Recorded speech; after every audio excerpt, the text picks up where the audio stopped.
राक्षसांनी एका रात्रीत मंदिर बांधलं. देवाची ज्योत पेटवायसाठी तेल नाही तर पाणी वापरलं जायचं. 360 लिंगांची पावनभूमी म्हणून ओळखलं जाणार हे आपल्या सांगोल तालुक्यातील प्रत्येक गावपेराच्या सिरीज मधलं हंगिरगे गाव. तालुक्यापासून 28 किलोमीटर अंतरावर 4000च्या आसपासची लोकसंख्या असलेलं हंगिरगे गाव.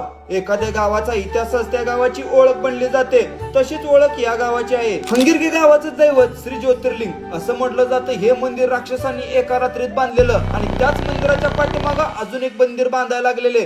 पण तोपर्यंत पहाट झाली, सूर्य उगवायला लागला आणि उजेड दिसायला लागला. त्यामुळे हे मंदिर अर्ध्यातच सोडून राक्षस निघून गेले. पुढे गावकऱ्यांनी ज्योतिर्लिंगाच्या यात्रेला जागा अपुरी पडायला लागली म्हणून ते अर्धवट मंदिर पाडलं. त्याचेच हे मोठे लाट दगड आहेत आणि आजपर्यंत गावकऱ्यांना समजलं नाही ते अर्धवट मंदिर नक्की कोणत्या देवाचं होतं. ज्योतिर्लिंगाच्या या मंदिरात 2 गाभाऱ्या आहेत. त्यापैकी एका गाभाऱ्यात महादेवाची पिंड आणि अश्वावर बसलेले श्री ज्योतिर्लिंग आणि दुसऱ्या गाभाऱ्यात महादेवाची पिंड आहे. पटण कलोडीचा बरोबर आरेवाडीला आले काय आरेवाडीतून हंगिर्याला आले आणि इथं ज्योतिबाचं मंदिर असल्यामुळं हेंबडपंथी इथं गललिंगा कट्टा म्हणून आहे. गललिंगा कट्ट्यावरून म्हणजे देवानं सांगितलं म्हणून की बिरोबाला माझी सेवा नीट होत नाही, तो जरा पुढं सर म्हणून ती बिरोबा तिकडे गेलाय बनूरला आणि बनूरवरून ती बेटीला माळी राहायला जातोय.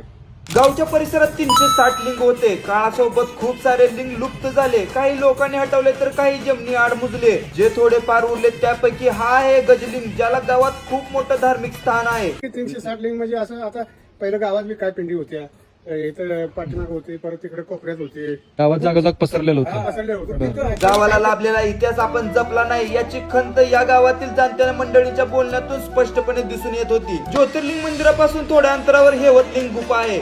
थोड्या पायऱ्या उतरून गेलो की खाली गुफेत पाणी आहे आणि असं सांगितलं जातं की पूर्वी देवाची आरती पालखी समोरची ड्युटी तेलाने नाही तर या गुफेतील पाण्याने पेटवली जायची.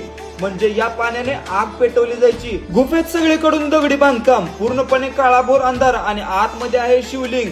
आणि असं म्हटलं जातं पूर्वी ही गुफा विजापूर पर्यंत जायची. जेव्हा झालेला बघितलंय तुम्ही? ड्युटी घेऊन पालखी समोर असते बरोबर. हा, तेव्हा पाणी वाटलं तर ते जळतो.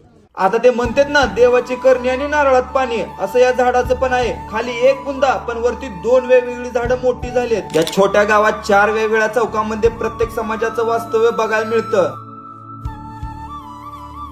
आपल्या आसपासची गावं ज्यांची नावं आपण नेहमी ऐकतो, पण त्या गावाचा इतिहास आपल्याला माहितच नसतो. इतिहास जो ऐकावा तेवढा नवलच वाटतो. चला तर मग आपण भेटू सांगोल तालुक्यातील अशाच एका नवीन गावात. आणि ही आपली सिरीज तुम्हाला आवडत असेल तर फॉलो करायला विसरू नका.